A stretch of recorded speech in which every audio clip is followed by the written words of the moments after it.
Jangankan harta kami, jangankan anak kami, jangankan suami kami, jangankan rumah kami, jangankan jabatan kami. Inna lillah, diri kami ini pun milik Allah, bukan punya kami. Kalau dia yang punya, apa salahnya dia ambil? Maka ketika harta diambil, salah satu yang membuat manusia kehilangan ketika dia merasa memiliki. Ini punya saya, ini milik saya. Kalau orang sudah terlampau memiliki, maka ketika hilang muncul kekecewaan. Maka jangan pernah merasa memiliki hak mutlak. Ini rumah punya siapa? Rumah punya saya, namanya nama saya, tapi itu titipan Allah. Kapan dia mau diambil? Kalau yang menitipkan mengambil, tempat penitipan barang, kita cuma tukang jaga. Pak, titip helm ya, ya, ini nomornya. Pak, titip mobil ya, ya, ini parkirnya. Pak, titip HP ya, ya, ini. Pak, titip tas ya, ya. Kita cuma penjaga barang titipan. Lalu ketika pemiliknya mengambil, kenapa marah? Orang bukan punya kita kok. Ketika salah sangka, makanya kita selalu sering salah sangka. Kita sangka punya kita, padahal bukan punya kita. Makanya ujung surat Al-Baqarah, baca setiap hari. Asar dibaca sekali, subuh dibaca sekali dalam maksurat. Lillahi ma fis samawati wa ma fil ardh. Itu bukan mantra. Orang baca cepat karena ingin mau baca cepat maksurat. Lillahi ma fis samawati wa ma fil ardh. Itu bukan mantra. Kita sedang diingatkan pagi sekali, sore sekali. Lillahi ma fis samawati wa ma fil ardh. Apa yang di langit, apa yang di bumi, lillah, bukan punya kamu. Kenapa? Kalau sampai kita katakan punya kita, lalu ketika dia hilang, kita stres, kita depresi. Orang yang kehilangan anak, dia tidak sedih. Kenapa? Karena itu pergi duluan, nanti dia akan menyusul belakang. Suami kehilangan istri, dia tak sedih. Kenapa? Karena sudah dibawanya ganti yang baru, Pak Ustaz. Bukan. Dia tak sedih, kenapa? Karena dia tahu nanti saya akan berjumpa dengan dia di tempat yang lebih kekal abadi. Sekarang kalau saya hidup sama-sama dia, dia tua, dia keriput, dia sakit, dia mati. Nanti saya berjumpa lagi dengan dia. Di mana?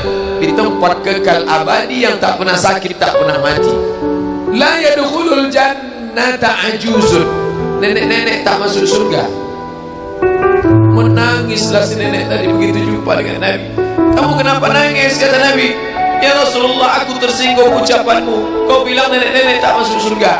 Kata Nabi, memang tak ada orang tua di surga. Kalau begitu aku tak masuk surga. Kamu masuk. Terus nanti kamu masuk, kamu jadi muda lagi. Orang di surga itu umurnya 30, 33, 30, 31, 32, 33. Kenapa umur itu? Kalau nenek-nenek masuk surga, dalam surga banyak kenikmatan. Sedang di surga, di dunia dia tak bisa. Pergi hari raya ke rumah orang, makanannya kacang tauhid. Umur 70 mau makan apa?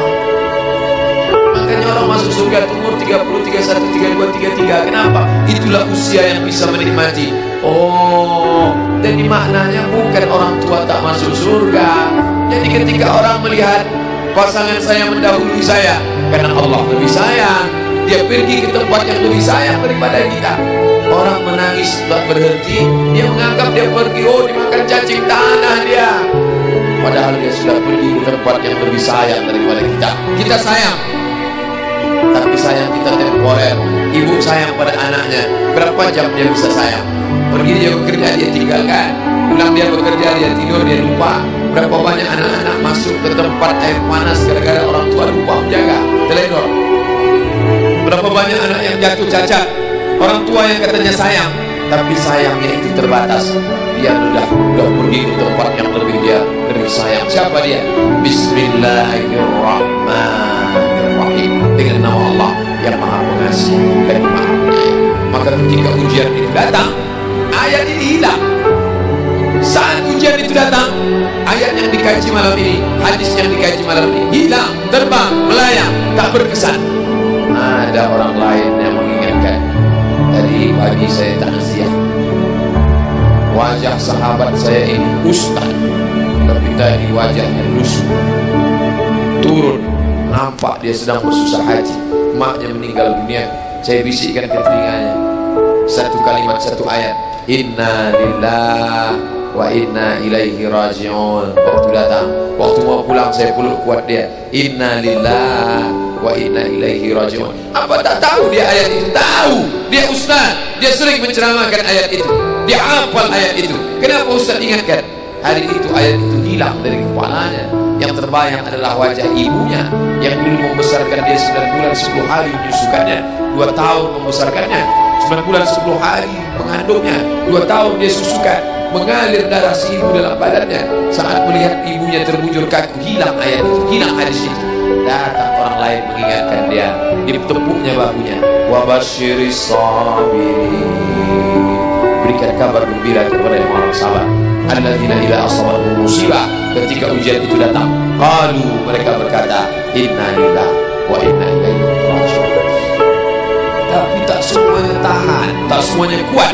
Ketika ujian itu datang, as-sadmatul ula, innamas sabru fi sadmatil ula, pukulan.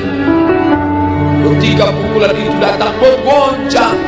Berapa banyak orang bercerita, Pak Ustaz, ketika sampai berita itu rasanya lunak tanah ini dipijak, Pak Ustaz, bergoyang dunia ini, Pak Ustaz. Pukulan yang sangat kuat. Dan tak jarang ketika pukulan itu datang bertubi-tubi, akhirnya dia mulai senyum. Selama ini nengok orang lewat sini, lama-lama nengok oplet lewat sini. Allah Subhanahu wa ta'ala, apa maknanya? Tidak ada tempat bersandar yang paling kuat kecuali dia. Bersandar di sebatang pohon, pohon akan laku. Bersandar kepada orang, orang akan mati. Bersandar kepada dia, hayyun la yamut, dia yang hidup tidak akan mati itu selama. Ya hayyu ya qayyum, ya bani as-samawati wal ard, ya zal jalali wal ikram, ya fa'ilun lima yurid, ya man arada amran, innama amruhu idza arada syai'an ay yaqula lahu kun. Maka berserahlah kepada dia. Makanya selesai sholat tadi kita diajak imam berserah kepada dia. La ilaha illallah wahdahu la syarika lah, lahul mulku wa lahul hamdu yuhyi wa yumiit. Empat inilah yang membuat orang kuat. Lahul mulku, kalau kekuasaanmu hilang, jangan kau sedih. Kenapa? Karena yang punya itu dia. Lahul mulku. Kalau kau dulu dipuji-puji orang, jangan kau sedih. Kenapa? Karena yang punya pujian dia. Lahul mulku walahul hamdu. Kalau keluargamu hilang, jangan kau sedih, karena punya dia. Yuhyi wa yumiit. Dia yang menghidupkan, dia yang mematikan.